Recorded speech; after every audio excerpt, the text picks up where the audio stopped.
Today's topic is trigonometric ratios of complementary angles. As you know that complementary angles means the sum of two angles must be 90 degree. ठीक है, 90 degree हो, दोनों का सम होना चाहिए. अगर कोई एंगल 40 दिया है तो उसका कॉम्प्लीमेंट्री कितना होगा? 90 माइनस 40 मीन्स 50. ठीक है, तो जो आपको स्क्रीन पर दिख रहा है उसमें थीटा और 90 माइनस थीटा लिया हुआ है, दो कॉम्प्लीमेंट्री एंगल्स है, लेकिन उनका समेशन जो होगा वो theta plus 90 minus theta equal to 90 degree होगा. तो आज हम बात करेंगे कॉम्प्लीमेंट्री एंगल्स का. जब कॉम्प्लीमेंट्री एंगल्स रहेगा, पहले तो जो था कोई फिक्स एंगल था. इसके पहले वाला टॉपिक जो पढ़ रहे थे उसमें 0, 30, 45, 60, 90 डिग्री था. अब इसके except instead of this some others angle हो सकता है कि 77 डिग्री हो, 54 डिग्री हो, 57 डिग्री हो, 29 डिग्री हो. इस टाइप के जो एंगल्स होते हैं उनका रेशियो निकालने में हमें जो है पुराने जो भी हम सब स्टडी किए हैं, sine, cos theta, tan theta, cosec, sec and cot, all will be same, all the formula will be applied here. Okay, तो साइन थीटा का फॉर्मूला था perpendicular upon hypotenuse. Cos theta means base upon hypotenuse. Tan theta means perpendicular upon base. And cosec, sec and cot are the reciprocal of sin, cos and tan. अब इसके जो एक formula जो होगा कि if 90 minus theta दिया हो तो उस समय क्या होता है कि 90 minus theta means cos theta. ये फॉर्मूला आपको याद करना होगा. Sine 90 minus theta equal to cos theta. क्यों? क्योंकि इस ड्राइंग में जो है, इस डायग्राम में आप देख रहे हैं कि angle OPM 90 minus theta degree है और एंगल POM थीटा डिग्री है. तो आप जब साइन का वैल्यू निकालेंगे तो साइन का वैल्यू कैलकुलेट करेंगे तो साइन थीटा क्या आ रहा है? Y upon R. ठीक है, तो यहाँ साइन का वैल्यू क्या आया? Sine theta equal to Y upon R. और जब नेक्स्ट देख रहे हैं कॉस का वैल्यू जब निकाल रहे हैं तो इसी में जो है जब कॉस थीटा निकालो तो कॉस थीटा का वैल्यू क्या आ रहा है? X upon R. On the other side हम अभी जो है एंगल्स किसका लिए थे? Theta degree. अब लेते हैं 90 माइनस थीटा डिग्री. तो साइन 90 माइनस थीटा वैल्यू क्या होगा? 90 माइनस थीटा का वैल्यू के ऑपोजिट में क्या है? x. तो परपेंडिकुलर x हो जाएगा और हाइपोटेन्यूज r हो गया. और cos 90 माइनस थीटा क्या हो रहा है? cos 90 माइनस थीटा तो y अपॉन r. ठीक है, तो आप इस दोनों कैलकुलेशन से आप देख रहे हैं कि sine theta y upon r है और फिर sine 90 minus theta x upon r है. मीन्स कि दोनों एक दूसरे के अपोजिट में है. Right, sine theta equal to cos 90 minus theta means sine 90 degree minus theta equal to cos theta. ठीक है, ये प्रूव्ड है. यही यहाँ प्रूफ किया हुआ है. Sine 90 minus theta equal to OM upon OP equal to cos theta. ठीक है, अब ऐसे ही जो है कॉस का है, cos 90 minus theta means sine. तो अब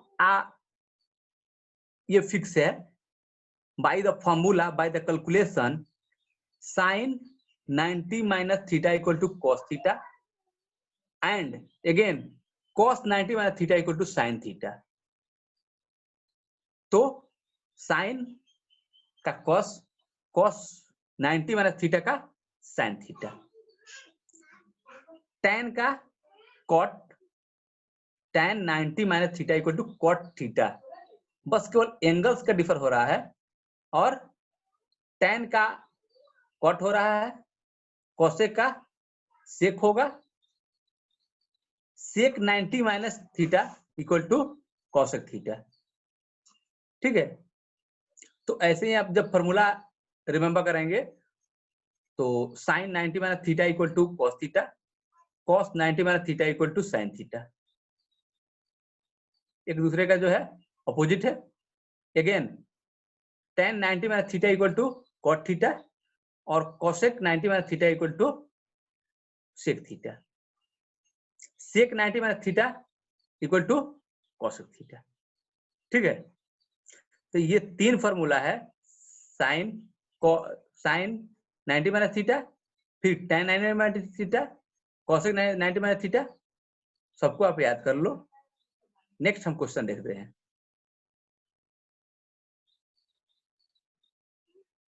क्वेश्चंस क्या दिया हुआ है, इसमें दो टाइप से क्वेश्चन आते हैं, एक कंप्लीमेंट्री एंगल्स पूछता है और दूसरा जो है एंगल फाइंड आउट करना होता है, वो किसी अल्फाबेट के फॉर्म में होता है। लाइक जो क्वेश्चन आपको दिख रहा है, if sec 5a equal to cosec a minus 36। तो इसमें क्या हो रहा है कि जब फॉर्मूला हमने देखा तो सेक एंड कोसेक का रिलेशन है। क्या रिलेशन है कि sec theta equal to cosec 90 minus theta. इसके अपोजिट भी आप देख सकते हो, किसी भी फॉर्म से जब आप फॉर्मूला लगाएंगे तो एक ही आएगा। तो हम लेते हैं सेक थीटा, तो सेक थीटा 5a है, तो sec 5a equal to cosec a minus 36। अब इसे क्या करते हैं कि कॉस सेक को चेंज कर रहे हैं by the formula sec theta equal to cosec 90 minus theta. तो अब इसे 90 माइनस थीटा के फॉर्म में लाते हैं, तो 90 माइनस थीटा के जब फॉर्म में लिखेंगे तो 5 को कैसे लिख सकते हैं, सेक 90 minus bracket 90 minus 5a, means कि 90 माइनस थीटा को इस फॉर्म में लिखना है सो दैट दो वैल्यू जो दिया हुआ है value should be exactly equal but only the method is different. हमें सेक ए, सेक 5a लिखना है, तो सेक का सेक जो है सेम, और 5a को इस फॉर्म में लिखना है कि उनका कैलकुलेशन करने पर अगेन 5a ही हो। तो 90 माइनस थीटा करेंगे, तो 90 माइनस 5a किए। अब इसे क्या करेंगे कि 90 जो एक्चुअल दिया है 90 minus 5a, so that 90 cross हो जाएगा और 5a रिमाइंडर हो जाएगा। तो यहाँ पे क्या है कि यही 5a जो है फिर से उस कैलकुलेशन को फाइनल करेगा। तो अब जो है sec 90 minus 5a equal to cosec 90 cosec a minus 36। अब सेक जो है उसको 90 माइनस थीटा के फॉर्म में लिख लिए, तो थीटा यहाँ पे क्या है, थीटा है अपना 90 माइनस 5a। ठीक है, तो अब जो ये सेक जो है कोसेक में चेंज हो गया, तो कोसेक में चेंज हुआ तो cosec 90 minus 5a equal to cosec a minus 36। अब LHS and RHS, left hand side and right hand side are same, that's why now only we will write the numeric form. Cosec is same. That's why 90 minus 5a equal to a minus 36. तो 90 जब digit को one side and alphabets को one side कर रहा है, तो हम 36 जो है माइनस में है, तो जब प्लस किए 36 पर a प्लस 5a, तो 6a इक्वल टू 126 है। a कितना हो रहा है 126/6। a का वैल्यू आया 21 डिग्री। ठीक है, a का वैल्यू कितना आ रहा है 21 डिग्री। नेक्स्ट क्वेश्चन सब देख रहे हो। नेक्स्ट क्वेश्चन में है, क्वेश्चन लिखा है express each of the following in terms of trigonometric ratios of angles between 0 and 45। First question sign 75 plus cosec 75 degree है, तो 75 डिग्री है मीन्स कि 0 और 45 से एक्सीड कर गया। तो एक्सीड करके दूसरा फॉर्म क्या है 90 माइनस थीटा का फॉर्म अगर इसे लिख दें तो ये क्या होगा 90 माइनस थीटा अगर लिख दें तो ये हो जाएगा 0 एंड 45 के बिटवीन। तो अब इसे कैसे लिख सकते हो कि जो 75 है उसे आप लिख सकते हैं 90 माइनस 15। ठीक है, तो इस 75 को कैसे लिखेंगे 90 माइनस 15 के फॉर्म में। अब जो है क्या है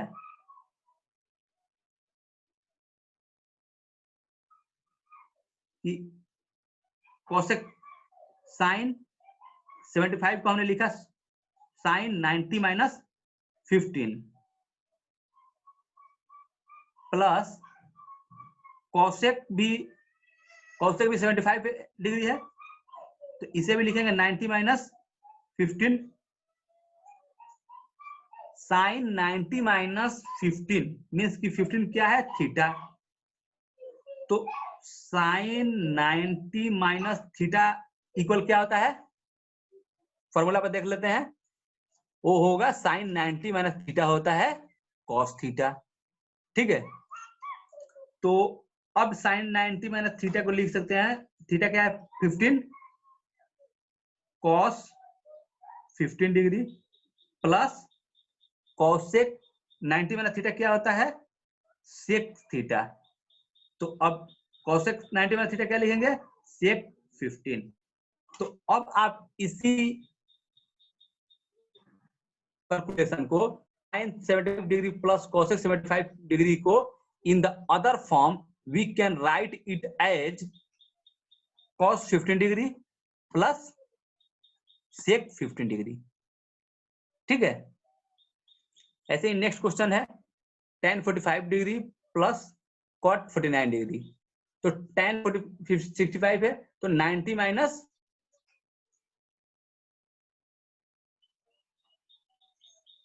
25 करेंगे। Second tan 65 degree plus cot 49 degree. तो tan अब इस 65 को क्या लिखना है 65 फर्स्ट स्टेप में जो है 65 ही शो करना है, that 90 minus 25 equal to 65। 90 minus 25 65 हो गया, तो tan 90 माइनस 25 लिख दिए। तो 25 यहाँ पे क्या है as a theta, 90 minus theta plus 49 will be written as 90 minus 41। तो as a formula given or proved earlier tan 90 minus theta equal to cot। तो थीटा क्या है थीटा है 25 डिग्री, तो cot 25 degree plus cot 90 degree 90 minus 41 means cot 90 minus theta equal to होता है tan। अब होगा ये tan 41 degree.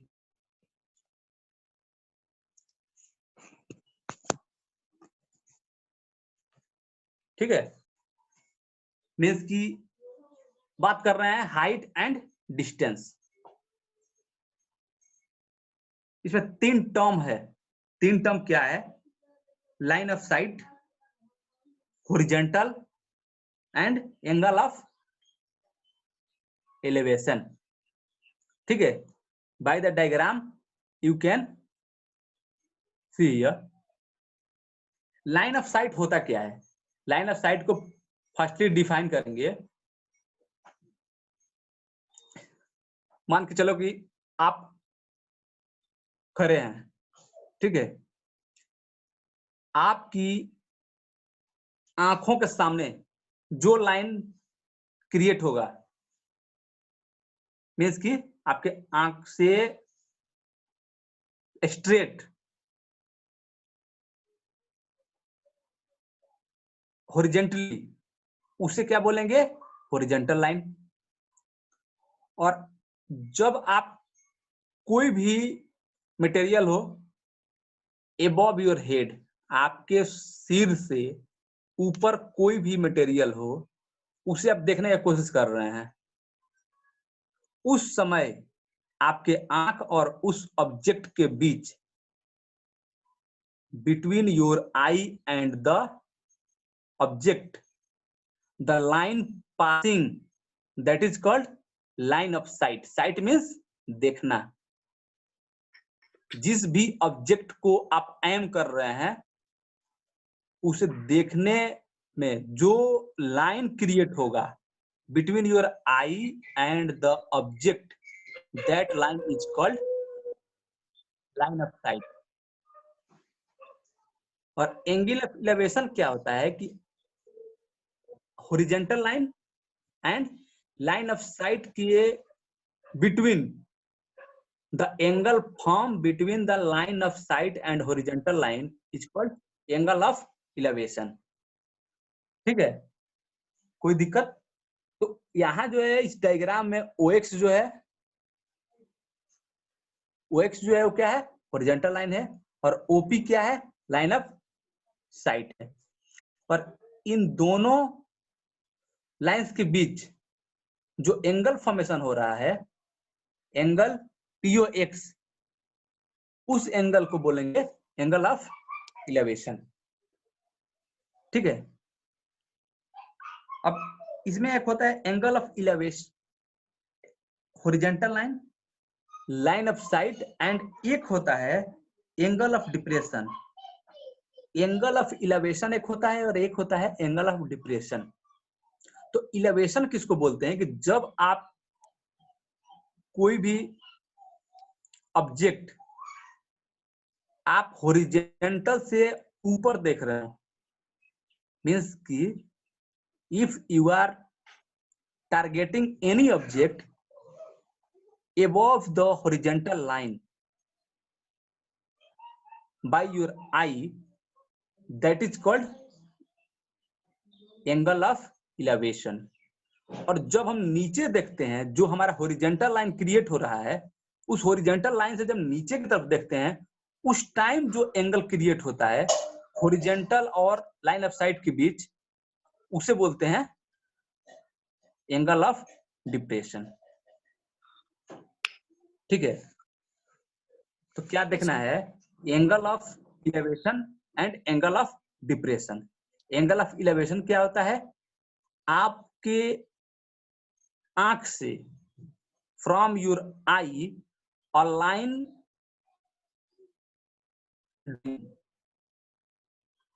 That is called horizontal line,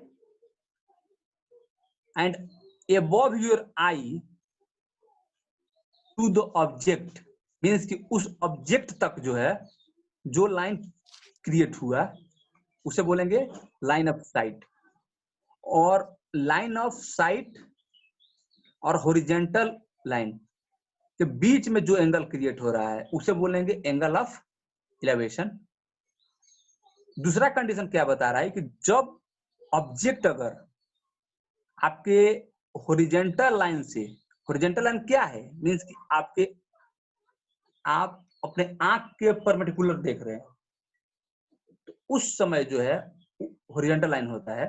उस हॉरिजेंटल से अगर नीचे हो तो उस समय जो एंगल बनता है line of site and horizontal line के बीच में, उसे बोलते हैं एंगल ऑफ डिप्रेशन। इसमें एक क्वेश्चन ले रहे हैं, उस क्वेश्चन से आप समझने की कोशिश करेंगे। क्वेश्चन दे रहा है एक,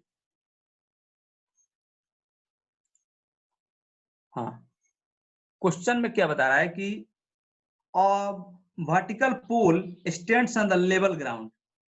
कोई पोल है, एक पोल है, वो वर्टिकल ग्राउंड पे जो है स्टैंड है। From the point on the ground 25 meter away from the foot of pole, जहां पोल को इरेक्ट किया हुआ है, जिस पॉइंट पे उसे इरेक्ट किया हुआ है, उस पॉइंट से 25 मीटर डिस्टेंस पे आप खड़े हो। जहां पोल को लगना है उस पॉइंट से, exact point of erection of the pole से 25 मीटर की डिस्टेंस पे आप खड़े हो। वहां से आप उस पोल के अपर मोस्ट पार्ट को देख रहे हैं, ठीक है। तो उस लाइन को क्या बोलते हैं कि लाइन ऑफ साइट है। आप जहां खड़े हैं वहां से 25 मीटर की दूरी पर एक पोल लगना है। वो पोल हॉरिजेंटल है, वर्टिकल है। उस पोल को जो है हम देख रहे हैं, उसके बीच का जो एंगल है वो एंगल कितना का हो रहा है, वो एंगल है 60 डिग्री का। 60 डिग्री के एंगल है, मींस कि आप जो देख रहे हैं पोल, लाइन ऑफ साइट और हॉरिजॉन्टल लाइन के बीच का एंगल एंगल ऑफ इलेवेशन होता है। तो आप पोल जो है अपने हॉरिजॉन्टल से ऊपर देख रहे हैं, that's why angle of elevation. तो ओबी जो है, ओबी कितना है, ओबी नहीं दिया है। और ओए जो है, आप ओ पे स्टैंड कर रहे हो, आप ओ पे स्टैंड हो, ठीक है। और ए जो है वही पॉइंट है पोल का, वही पोल लगा है। तो 25 मीटर उसका डिस्टेंस है और वो जो है वो आपका पॉइंट है। एंगल ऑफ इलेवेशन कितना हुआ, 60 डिग्री, और उसके बीच का डिस्टेंस 25 मीटर। तो हम जो पहले रिलेशन पढ़े हैं, जो रेशियो का रिलेशन है, ट्रिगोमेट्रिक रेशियो, उसमें क्या मिला हमें, हमें इसका जो है हाइट निकालना है। तो हाइट निकालना है और 25 मीटर दिया है। 25 मीटर क्या दिया है, बेस। तो परपेंडिकुलर अपॉन बेस करेंगे तो क्या होता है, tan थीटा।